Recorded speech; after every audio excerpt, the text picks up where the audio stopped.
अस्सलाम वालेकुम उस्ताद साथियों, असीं जेको पंहिंजो एहतिजाजी लॉन्ग मार्च जिथे कल दुआ घुरी करे ख़त्म कयोसीं ख़ैबर शहर में, अॼु वरी उते पहुचा पंहिंजे मक़ाम ते ख़ैर सां। असांजा साथी साईं शम्स जेको सो पेटेलफ जो उहिदेदार आहे, साईं जेको सो जिन असांजे साथ में साथी हो सॼो ॾींहुं कल हलियो असां सां गॾु, साईं हकीम जतियाल साहब, साईं अली मोहम्मद सुमरो साहब बदीन खां, साईं अली अनवर काका साहब, साईं हाजी शफ़ी मेमण साहब, साईं सां गॾु ॿिया साथी जेके असांजा साईं तेलके जो जेको सदर साहब आहिनि, साईं जो नालो साईं अब्दुल क़यूम नूह पोटो साहब ऐं साईं जा साथी आहिनि हिते।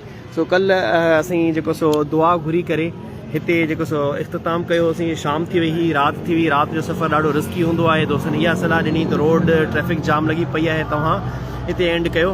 पोइ अॼु वरी हितां खां शुरू कंदा इंशाल्लाह मटियारी क्रॉस कंदासीं। उमेद ई आहे त हैदराबाद जी हदनि में दाख़िल थींदा। सुभाणे हैदराबाद जो ॾींहुं आहे, वधीक अल्लाह जी ज़ात असां सां हामी और नासिर आहे।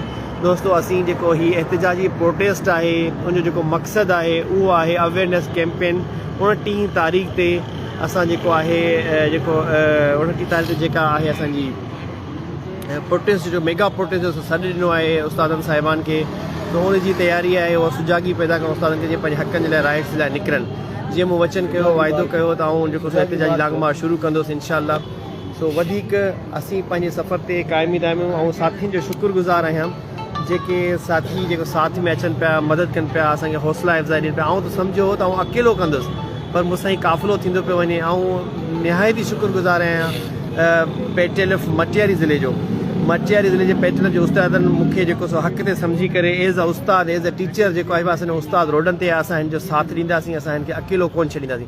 सलाम पेश कयां थो मटियारी ज़िले जे जेके से ज़िले जे सदर साहिब खे, जनरल सेक्रेटरी साहिब हुयो, ऐं साईं जेके तेलकनि जा जेके सदूर साहिबान आहिनि, सईदाबाद खां जेको सो आया आहिनि, उहे बि गॾु जेके हाला जा कुझु उस्ताद साहिबान हुया उहे बि, उनखां अलावा जेको हाणे सफ़र अॻिते आहे उस्ताद साहिबान गॾी करे हिते चांहि जी जेका साईं चयो चांहि पियूं, चांहि पी पोइ दुआ घुरी पोइ असां अॻिते निकिरंदासीं। सो दोस्तो एंड थो कयां, कॉल पई अचे मूंखे ऐं पोइ